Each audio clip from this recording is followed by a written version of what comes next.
Welcome everybody to another episode of the Not Another Yoga Class podcast and LinkedIn Live series.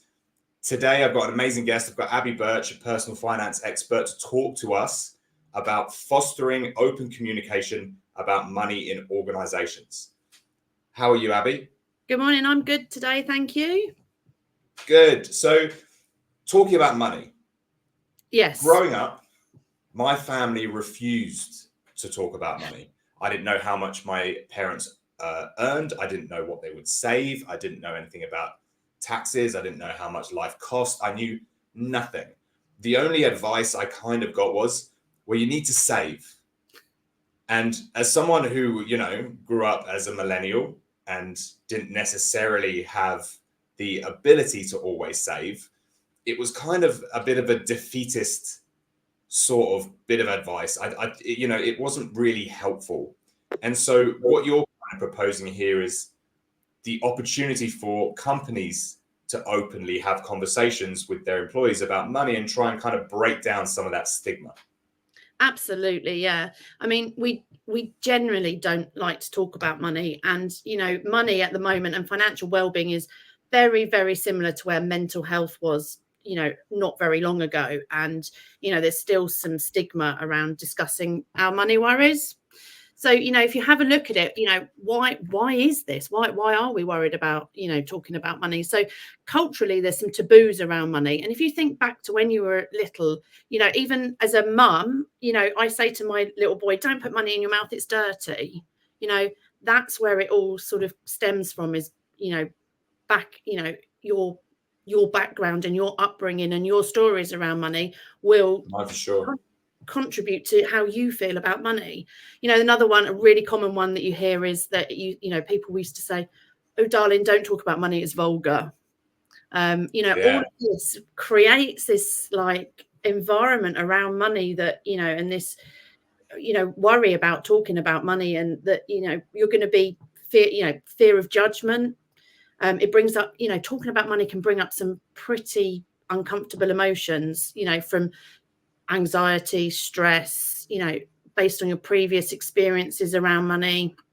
And a lot of people don't feel confident to talk about money, or, they're concerned because they don't have the right education, skills, tools to talk about it. But one thing I would say is that is changing, and it's changing rapidly, and things like the pandemic have made a really, really big difference to this. There was lots and lots of talk around money during COVID, and again following on from COVID, the cost of living crisis has really, really brought it to the forefront of people's minds, and making it more normal to talk about problems and challenges that people are facing with their finances. Do you think there's an element of, we always think we haven't got enough, or we always think that we haven't got things sorted in the way we should? I think that comes back to probably education and confidence. I think there's a statistic like 46% of the UK population don't feel like they know enough about money. So, that's going to really play into that. But also, I think one of the things to bear in mind is that just because you earn more money doesn't necessarily mean that you haven't got your own money challenges. And that's, something that, just because somebody, we were just talking about Gareth Southgate, weren't we? But, just because somebody's got lots of money doesn't necessarily, exempt them from having money worries or concerns, or, having financial stress and needing to talk about it. This is true. How bad can this get because we don't talk enough about money? What are the ramifications of that? What are the issues that can cause? I think, again, we all know there's a huge link between money and mental health. So your money can affect your mental health, and your mental health can affect the way that you deal with money. And again, when we're talking about feelings about money, that concern, like if you're not in a good place with your money, the sound of the post dropping through the letterbox can create panic, fear, anxiety, which is not good for your mental health. So I think ultimately the whole thing is packaged up together. And, if we don't talk about it, if we don't put support in place for people, or educate, people to manage their money better,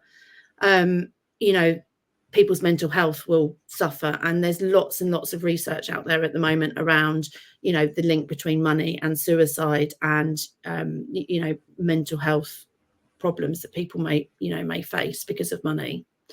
It just gets worse, doesn't it, Jamie? Because you end up burying your head in the sand, and if you don't face it and talk about it, you can't actually solve the problems. I totally agree. And I think we're actually potentially in an even worse position right now than we ever have been. I mean, we've got the cost of living for a start. That's very obvious. We've got inflation. We're also kind of in an environment where there is so much business and commerce out there that is so accessible. I think it's far easier to spend our money than it ever has been before, right? I have to frequently go through my subscriptions and my statements with my partner, and for her to go, what is that? Where's that come from? Why are you spending this? Why is this coming out every month? Because it's just so easy for me to, beat my card, put my details into a website, and then for that money to just start rolling out. Yeah, another really good example of that, actually. There's two. One I've just seen on LinkedIn, somebody just posted about buy now, pay later, and how especially Gen Z and millennials, there's a lot of lack of understanding around buy now, pay later. And that is really accessible, but also automated things. So for instance, I'm going to have to be very careful what I say here, not to set her off, but Amazon, and we all know what the word I was going to say. My son wants to play us something on his Alexa, and she says, "Do you want to subscribe to? Do you want to subscribe to the music package that they've got?" Well, no, I don't want to, but he, in the moment at 9, wants to listen to whatever he wants to listen to, and suddenly 3 months later, it's all been coming out of my bank account. So I think you're absolutely right with going through checking. That's such a great habit to get into. I mean, I'm terrible at it. Don't get me wrong. I'm awful at checking. It's essential because otherwise my bank balance disappears. Because I am very susceptible to marketing. I'm very susceptible to shortcuts. I'm very susceptible to quick things. So for me, it's a no-brainer. Let's talk about organizations now, because we need to have more conversations about it. We need to be more aware about it. We're not necessarily getting the education from our parents. We're not necessarily getting it from school. So what can organizations do to start fostering these conversations about money? So I think, first of all, there's a secondary kind of problem to this, in that employers completely underestimate the impact that financial stress has on their employees. Close Brothers did some research. Now, it's back in 2019, so I would imagine that what I'm about to say has an even wider gap. But it suggests that 30% of employers thought that this was a major issue, whereas actually, in reality, it affects 77% of their employees, not employers. So that's a huge disconnect between, employees thinking it's a problem. And then again, Close Brothers research again suggests that the biggest financial concern employees have is keeping up with normal living costs, but it comes in at 8th in the corporate strategies. Like number 8 is financial well-being. So again, massive disconnect between what employees want and need with what employers actually think is going on. So they don't necessarily think it's a problem. They don't see that it's a problem. It is a massive problem. What can they do to help fix it? The first thing is to try and embed financial well-being and have a financial well-being policy within your organization. Now, Jamie, we could do a whole nother podcast all day. So, there is a whole nother podcast there, but it is really important just to mention, embedding financial well-being within your organization and making it a priority is probably like the first step towards, you know, having better conversations around money. And then also getting your senior leadership to buy into this problem. So making sure they understand the impact it's having on their business and what value addressing the issues is actually going to have on their business, and, you know, increased productivity, less absenteeism, and, you know, all of those kind of things.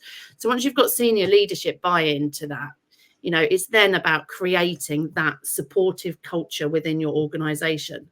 And ways to do that are things like normalizing conversations about money. So encouraging discussions about financial well-being as part of your overall well-being strategy. Highlighting within company communications the importance of financial health. Sharing, you know, people sharing their own experiences if they're happy to, and senior leaders and managers and, you know, team leaders actually talking about their challenges, and, you know, it all creates a much safer environment to talk about it, and ultimately then starts destigmatizing the conversations. You know, if it's just normal and everyone's talking about it, you know, people will feel much happier to bring their own challenges to the table. So this is great. You know, other things you can do is, you know, make sure you talk about common financial problems so people become less afraid of talking about it, afraid of judgment. Provide financial education, which Jamie and I are both very, very keen on. And, you know, offer it again. Something that we're both very, very keen on is like offering confidential services, such as, you know, utilizing your EAPs, giving access to qualified people like financial coaches or advisors. But also looking at what you've already got and leveraging that. So, you know, you could set up, if you've got an intranet or Slack or Typeform, you know, creating confidential spaces that people can ask questions to receive the guidance that they need, but in a, you know, in a confidential manner, confidential way. Brilliant. And then the last thing, which is really quite close to my heart, is training people in your organization to support, you know, support the conversations. Jamie, were you going to ask me a question? Sorry. I was going to ask you a question, but I felt that you were kind of leading into that question. My question was, what is it that you specifically do with My Money Explained? So I'm really passionate about getting better conversations around money in your organization. So I mentioned, you know, training people in your organization. So there's 3 ways you can maybe look at this. One is making sure that, you know, people like your payroll officers have got some, you know, training so that they've got a toolkit and some resources that they can sort of help signpost people to. The same with your managers. You know, they've probably got a lot of the skills to create these safe spaces and, you know, have those conversations, but do they know what's available out there to, you know, support their team? So an example would be, you know, step change or the national debt line. How many managers would know that that's available to their staff to be able to go and get free confidential debt advice if they're struggling to pay their bills? So, you know, these kind of things are just, they're available, but people just aren't aware necessarily that they're out there.